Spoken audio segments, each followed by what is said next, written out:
Hello guys, welcome back to my channel. তো আরেকটা blog নিয়ে চলে আসলাম তোমাদের সামনে। তো এই যে আমি রেডি সেডি হয়ে নিয়েছি, তো যাবো আজকে বাড়ি। তো এখন বাজে 7:30 সন্ধ্যে। তো বর্ত কাছ থেকে আসবো, তো দেরি হয়ে গেছে তার জন্য। তো যে যেহেতু কালকে রথযাত্রা, তার জন্য যাচ্ছি বাড়ি। আমার দিদি আসবে, তো অনেকদিন থেকে দেখা হয় না ওর সাথে, তাই ভাবছি যাবো। তো কালকে দেখি আসবো কি না। আমাদের বাড়ির পাশেই স্কুল, তো ওই পাশে যদি আসবে, যদি ও আসে তাহলে আমরা সবাই মিলে আসবো। তো কী হয় না হয় সবটা তোমাদের সাথে শেয়ার করবো। তো যখন বেরোবো এরপরে দেখা হচ্ছে। বেরিয়ে পড়লাম এই যে।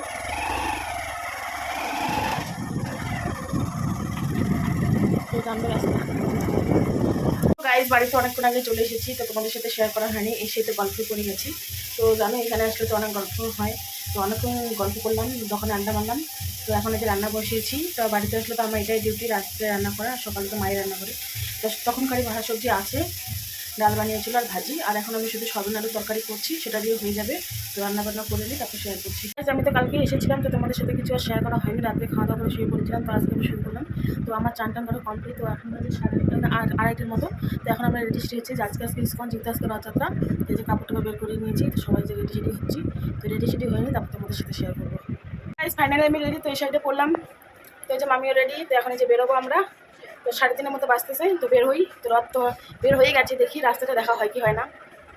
তো এই যে বেরিয়ে গেছি আমরা। তো এই যে মা, মামি, তারপর কাকি, আমরা এই কয়জন আজকে যাচ্ছি। তো আমার দিদি আসবে এই কাছ থেকে, তো বের হই। দরজাটা লাগাই দাও। আমার দিদিদের এখানে আজকে প্রথমবার হচ্ছে এবার রথযাত্রা, তো ওই উপলক্ষে এখানে রথ টানা হবে। তো ফার্স্ট টাইম। তো ইসকন যাওয়ার আগে আমরা ভাবছিলাম যে এখানে দেখে যাই যে কীভাবে হচ্ছে।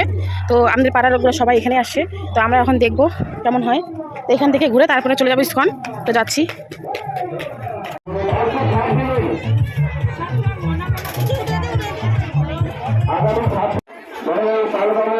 এবং এখানকার বিশিষ্ট নাগরিক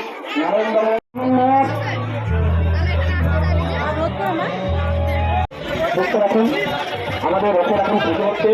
নিয়ম ছাড়া তো কোনো কিছু হয় না, নিয়মের কাজ করে সংসদে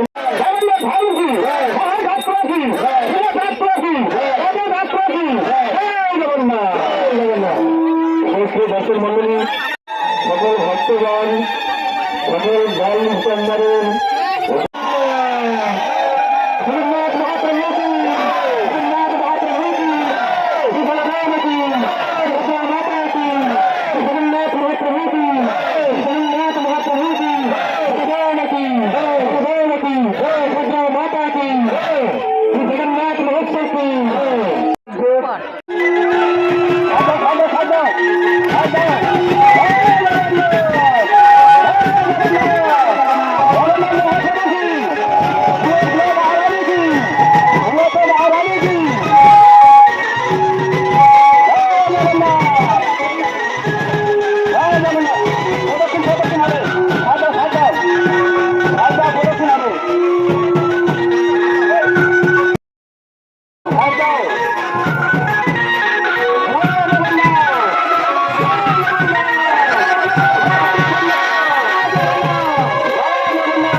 উপস্থিত সবই দর্শক মন্ডলী, মেরে ভাই বন্ধু মা বাহন, আমরা এখন ইসকন যাচ্ছি। তো এখানে ঠাকুর দেখা শেষ, ঠাকুর এখন ঘোরাবে, তার জন্য যে এখন আমি চলে গেলাম। 10 টাকা।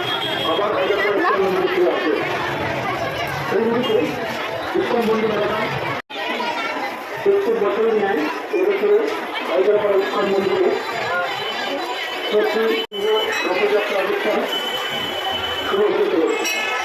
এই মুহূর্তে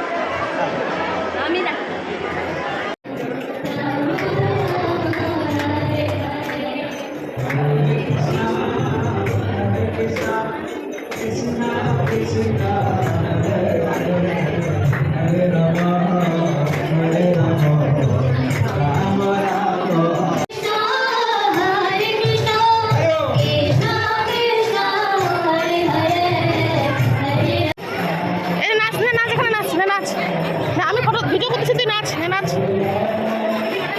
ওভাবে।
আমাদের ঘোরা শেষ, যে এখন আমরা যাচ্ছি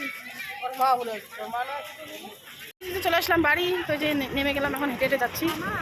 তো আমাদের ঘোরা শেষ, প্রচণ্ড গরম, যাচ্ছি এখন। গাইস আমরা যে চলে আসলাম, তো স্কুলে তো রথ আগে চলে গেছিলো, তো ওইখানে তো আগে চলে যায়। তো আজ যেহেতু কি গরম, তো আমার দিদি পরে আসছিলো, তো দেখা হয়ে গেছে, তো আসলো বাড়ি, ও বাড়ি যাবে, তারপর বাড়ি যাবে, মানে শ্বশুরবাড়ি চলে যাবে। তো আর ওইখানে এবার প্রথম হয়েছিল, তো ওইখানে গেলাম। তো তখন তো শুধু ঠাকুরটাকে মানে জগন্নাথ দেবকে উঠিয়েছিল গাড়িতে করে, তখন তো টানা হয়নি, দেরি হবে, তার জন্য আমরা আগে চলে গেছিলাম। তো অনেকটা দেরি করে গেছিলাম আজকে। তো এই ব্লগটা এখানে শেষ করছি। আর বড় যেহেতু আজকে কাজ ছিল, তাই বড় আজকে যেতে পারিনি। দেখি উল্টা রাতের দিন যদি বাড়ি থেকে যেতে পারি, তো বড়ের সাথে উল্টা রাতের দিন আমরা দুজনে যাবো। তো আজকে তো ও সকালবেলায় কাজে গেছে, তার জন্য আমাকে এখানে রেখে গেছিলো। তো এই ব্লগটা এখানে শেষ করছি। কেমন লাগছে অবশ্যই জানি। আপনার টাটা।